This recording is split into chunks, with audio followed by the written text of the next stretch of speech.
पूर्व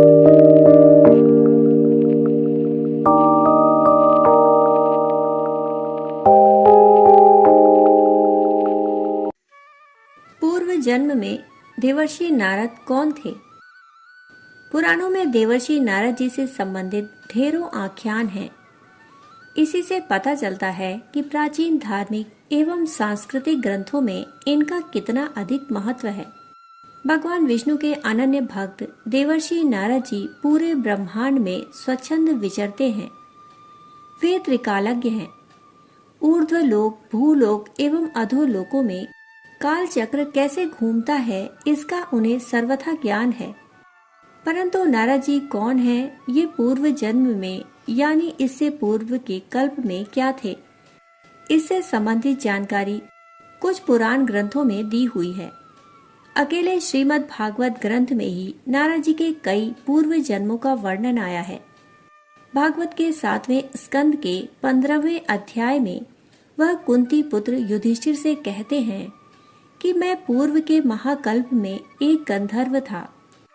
उस समय मेरा नाम उपबर्हण था और सारे गंधर्व गण मेरा बड़ा सम्मान करते थे। देव सभा में भी मुझे काफी ऊंचा सम्मान प्राप्त था।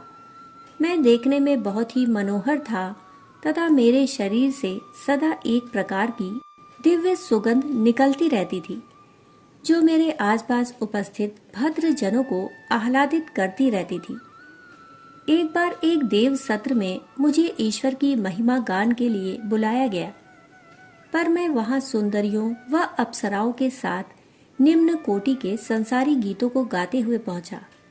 इससे उस देव सभा में बैठे प्रजापति रुष्ट हो गए और उन्होंने मुझे धिक्कारा।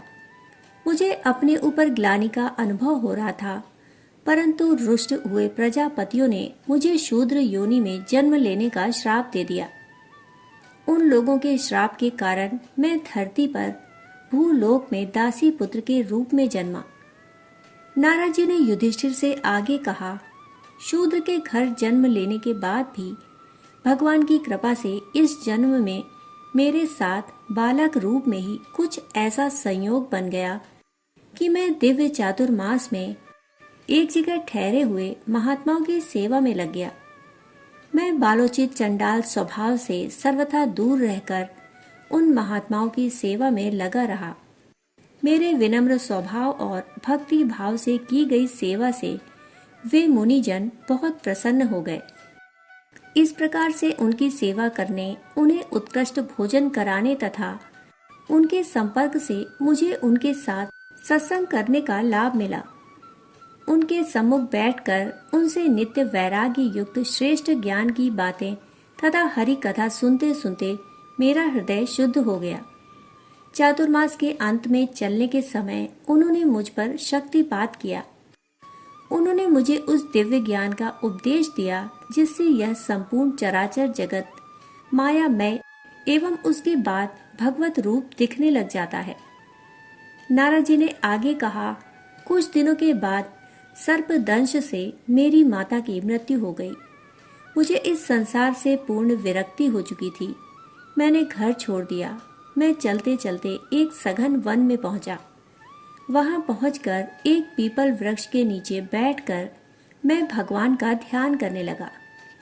थोड़े ही समय में मेरा ध्यान जम गया तथा साक्षात प्रभु के पल भर के लिए मुझे दर्शन हुए। फिर आकाशवाणी हुई कि अब तुम शीघ्र ही ब्रह्मा जी के पुत्र के रूप में उत्पन्न होकर मेरा सदा दर्शन कर सकोगे। मेरे शरीर का रोम रोम रोमांचित हो चुका था। दैव योग से कुछ ही महीनों बाद मेरे वर्तमान जन्म का अंत हुआ। शरीर छूटने के बाद मैंने प्रभु के पार्षद के रूप में देह धारण की।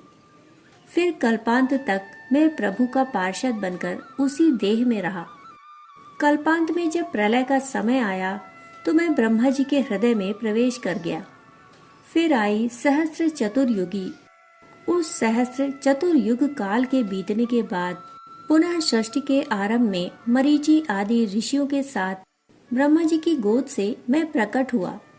मुझे भगवान के द्वारा यह वीणा भी प्राप्त हुई, जिसके सहारे मैं अनवरत हरि नाम यश का कीर्तन करता सर्वत्र अव्याहत गति से भी चलता रहता हूँ। थोड़े बहुत अंतर के साथ देवर्षि नारद जी के पूर्व जन्म की यह कथा कुछ अन्य पुराण ग्रंथों में भी दी गई है। कहानी सुनने के लिए आप सभी का बहुत बहुत आभार। फिर मिलते हैं ऐसी ही कहानी के साथ। तब तक के लिए धन्यवाद।